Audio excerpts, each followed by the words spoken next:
up guys, and welcome to my channel. On today's episode, we are back in my kitchen and I want to talk about how to eat healthy, a little bit of portion size, and a very, very simple trick to making sure that your plate is healthy, that you're sticking to the right portion sizes so that you can stay on track to hit your goals. The first thing that I want to talk about is when creating a healthy plate, one thing that you do not have to do is eat off of a freaking appetizer or snack plate. Do you guys remember when this was a tip in like every magazine and every blog where they said to eat off of these small plates so that you don't overeat?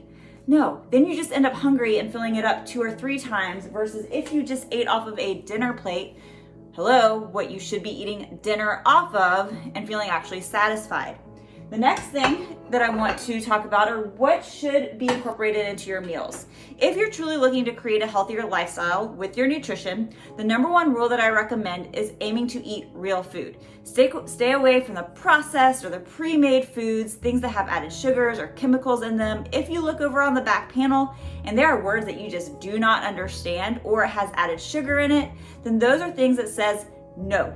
These are not things that you want to incorporate on a regular basis into your nutrition. Now, of course, every once in a while, it's gonna be okay, but you wanna try to limit those foods as much as possible, as well as foods that include any type of trans fat or hydrogenated oils. Those are also a big red flag that says no. My rule of thumb is, for something to be able to come make it into my pantry, I have to be able to flip that package over and know every ingredient on the list. That way, if I knew what the amount of each thing, I could technically then come home and make it myself. That to me is what makes something a real food. And if it doesn't meet that criteria, it doesn't come into my house. I'll save those for special occasions or for nights out or going out with friends, but I don't bring processed foods into the Boyle household. Okay, so then what should be on your plate? There are 3 main categories of foods that should make it onto your dinner plate. And I actually created dinner for you guys. I have one thing left in the oven before I take it out and show you, but those things are protein. So any type of lean meat, from steak, chicken, bison, seafood. If you are vegan or vegetarian, that might include tempeh or tofu or lentils, if that's how you get your protein source. There's a lot of different stuff on here, and maybe that should be in a future episode of what are the best ways to get protein into your dinner. The other thing that I always focus on is getting a really great high carb source. So either that's a starch like rice or sweet potato or white potato. That's right, guys. Rice and white potatoes are not bad for you. In fact, they are filled with gut helping nutrients as well as vitamins and minerals. So don't neglect or think that rice is a bad thing or that you have to opt for brown rice. Both have a place. I prefer basmati rice in my own diet, but that's just my own personal preference. I'd love to hear what your favorite is. You could also include some type of all natural pasta. Now pasta, going back to what we talked about before, a lot of the box stuff is processed. So just make sure, flip it over, make sure that you know the ingredients, and then go forward from there. The third thing, we've already talked about protein and a good healthy carb. The third thing that I put on my plate is some kind of any type of good vegetable. That could be a leafy green, it could be green beans, it can be Brussels sprouts, kale, different types of lettuces like arugula, the list goes on and on. And then each thing has its place on my plate, which I'm gonna show you right now. Let's break down what I'm gonna actually be putting on my plate. So I made, yes, just for this video, a kale salad. Now, one tip that I recommend when it comes to kale is massaging the dressing in there. So what I did for this dressing was a little bit of olive oil, a little bit of red wine vinegar, and a little bit of cashew butter. I keep cashew sauce in my fridge all the time because it's just a staple in a lot of the ingredients that I make since I'm dairy free. But you could pretty much use a hummus or a tahini in its place as well. So I mix that together and then I massage it into the kale. You can either use tongs or just use your hands. And that actually is an important step if you're trying to make kale into a salad because the dressing helps to break down the green a little bit, just to make it a little bit softer on the palate so it doesn't make it taste as if you are trying to eat bark of a tree. So I also have my healthy fats in there as well from the oil. I topped it with some black olives and then some pumpkin seeds that I had in the house as well. So that is my kale salad, and it also has some flaky salt. And then I had some leftover shredded chicken, so we're gonna use that for my protein source. and then let's get my carb out of the oven. If you guys have ever wondered what's under here, because you can see stuff hanging, this is where I keep my oven mitts. It used to be a wine rack holder and we just haven't taken it down. And my healthy carb source today is roasted sweet potato. Here's another hack for cooking your sweet potato. What I did was I cubed it. The smaller cubes that you do, the faster that it's gonna cook up. Then I stuck it in the microwave with a little bit of water for 4 minutes. From there, I drained out the water, tossed it in some olive oil, smoked paprika, salt, and some garlic powder, stuck it onto a baking sheet, and broiled it for about 6 minutes, and they're done. That is the fastest way to make roasted potatoes, whether that's sweet potatoes or regular potatoes, and you can't tell the difference. You'll never know that you actually microwaved it.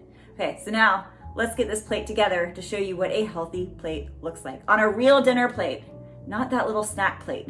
First up, let's pretend your plate is divided up into 4 quadrants. So we're just gonna make a line down the middle and another line down this middle. The whole idea is that we want 1/4 of your plate to be your protein, 1/4 of your plate to be your carb, and then the other half of your plate to be your veggies. Now, of course, I only made 1 green veggie, but you can do anything that you want. You can also roast up some cauliflower and some broccoli, add that all together and have all 3. It doesn't matter, but you want half of your plate to be your vegetables. Now, of course, this rule is not like set in stone. It's just a general idea, but it is a great way to get started so that you're not having to track your calories. You don't have to count your macros. This is just basic nutrition and can really help make some really big results in how you feel. First, I'm gonna do my shredded chicken.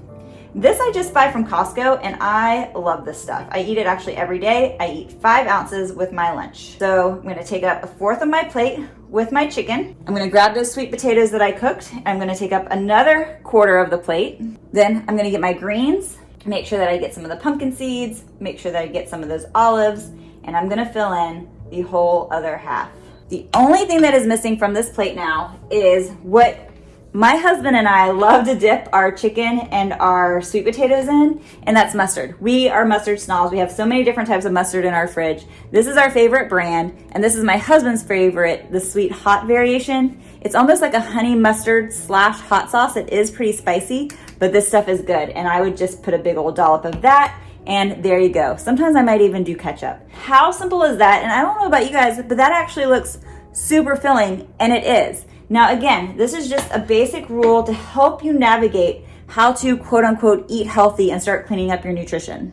And there you have it. So what do you think? Is this a tip that you could actually use in your kitchen while you're making your meals? And I'm not just talking about dinner. This is a rule that you can go by for your lunch, for your breakfast, for your snacks. Now, of course, maybe for your snacks, I would use the snack plate versus the dinner plate, but you get the idea. This is a really easy way to navigate, understand your nutrition and how your body feels off of eating real food without the stress of trying to figure out how to measure food, how to count your calories.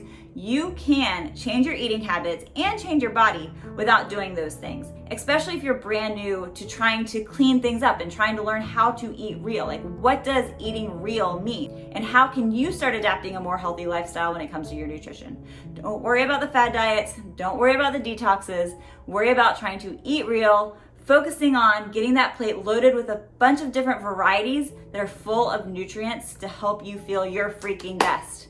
Cool? So if you like this tip, make sure to hit the like button. If you're not already subscribed to my channel, please make sure to do that. It really does make a huge difference. Every week I alternate between doing a nutrition or a cooking video here in my kitchen or being in my own studio where we will talk fitness, whether that is with kettlebells, dumbbells, barbells, or just philosophy. So if you have any particular topics you'd like to see covered in a future episode here on the channel, just comment down below. And I would love to hear, what are your favorite vegetable staples and your favorite carb staples that you would put on your plate every day if you could? This is pretty much it for me. I also really love roasted Brussels sprouts, but we've had those for like 4 days straight, so I didn't want to make those again today. All right, guys, thank you so much for hanging out with me. Remember to hit that thumbs up, hit the subscribe button, and I will be back next week.